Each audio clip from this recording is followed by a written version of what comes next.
Halo semuanya, Assalamualaikum. Kembali lagi bersama saya, Kania Zahra Putri. Nah, di sini saya akan menjelaskan mengenai uji Wilcoxon. Oke, apa sih uji Wilcoxon itu?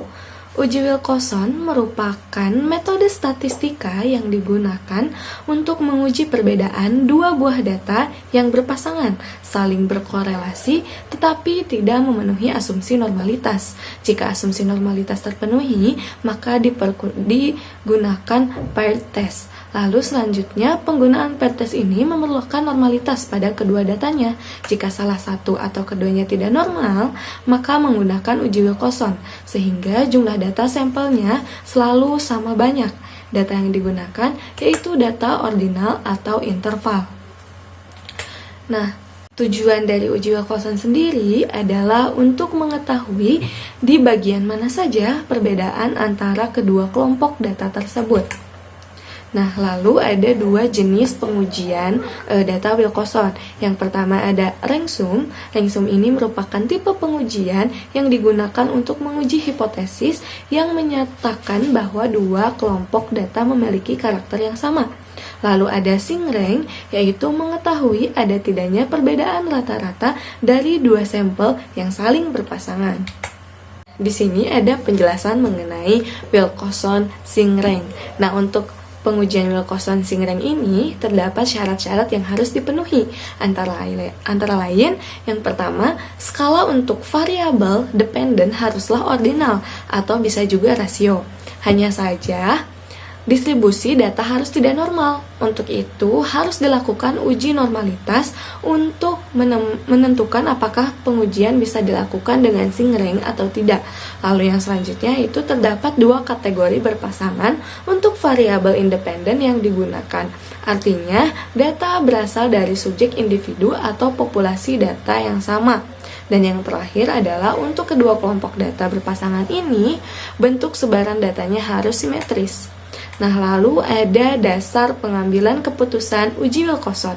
Yang pertama, jika nilai asimnya itu lebih kecil dari 0,05, maka data hipotesis diterima. Namun apabila sebaliknya lebih dari 0,05, maka data hipotesisnya ditolak. Oke, selanjutnya kita langsung saja ke prakteknya. Oke, selanjutnya kita akan praktek mengenai uji Wilcoxon yang akan dijelaskan tadi. Nah, di sini saya mempunyai data mengenai tingkat kepuasan pemustaka pada tahun 2021 hingga pada tahun 2022. Di sini saya menggunakan 22 sampel. Nah, langkah yang pertama yaitu kita harus menyiapkan SPSS-nya terlebih dahulu. Nah, di sini saya sudah menyiapkan. Lalu selanjutnya kita copy data tersebut, lalu kita paste di sini. Maka akan muncul data-data yang tadi ada di Excel. Oke, selanjutnya ke variabel view, lalu variabelnya kita ganti menjadi variabel X dan juga variabel Y. Lalu desimalnya kita ubah menjadi 0, keduanya. Lalu untuk label namanya, jadi kita tuliskan 2021 dan 2022. Langsung saja ke data view. Nah, untuk uji Wilcoxon ini yang pertama kita klik analyze, lalu non-parametric test, lalu legacy dialogs, lalu to relate sample. Kita klik, lalu kita masukkan variabel-variabel ini ke test files. Kita masukkan dua-duanya.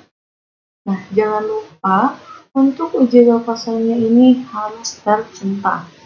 Lalu kita klik OK. Nah, maka di sini akan ada hasil atau output dari uji Wilcoxon. Nah, selanjutnya saya akan menjelaskan mengenai output ini.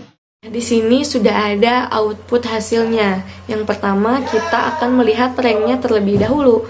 Nah, bisa dilihat untuk negatif ranks-nya atau selisih negatif antara kepuasan pemustaka pada tahun 2021 dan 2022 adalah 0. Baik itu pada nilai N, min rank, maupun sum rank. Nilai 0 ini menunjukkan tidak adanya penurunan atau pengurangan dari kepuasan pemustaka pada tahun 2021 dan 2022. Lalu selanjutnya ada positive rank. Nah, positive rank atau selisih positifnya antara kepuasan pemustaka pada tahun 2021 dan 2022. Di sini terdapat 22 data positif atau nilai N, yang artinya 22 pemustaka mengalami peningkatan kepuasan pada tahun 2021 dan 2022. Min rank atau rata-rata peningkatan tersebut adalah sebesar 11,50, sedangkan jumlah ranking positif atau sum of ranks adalah sebesar 253,00.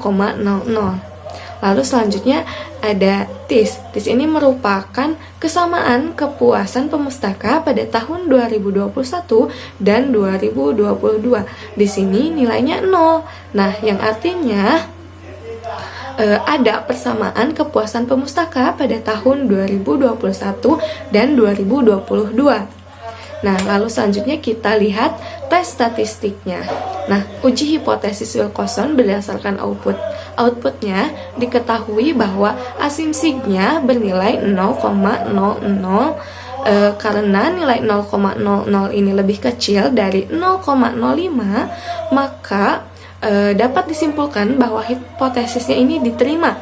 Artinya ada perbedaan antara kepuasan pemustaka pada tahun 2021 hingga tahun 2022. Nah, mungkin sekian yang dapat saya sampaikan. Semoga ilmunya dapat bermanfaat. See you next time. Bye-bye.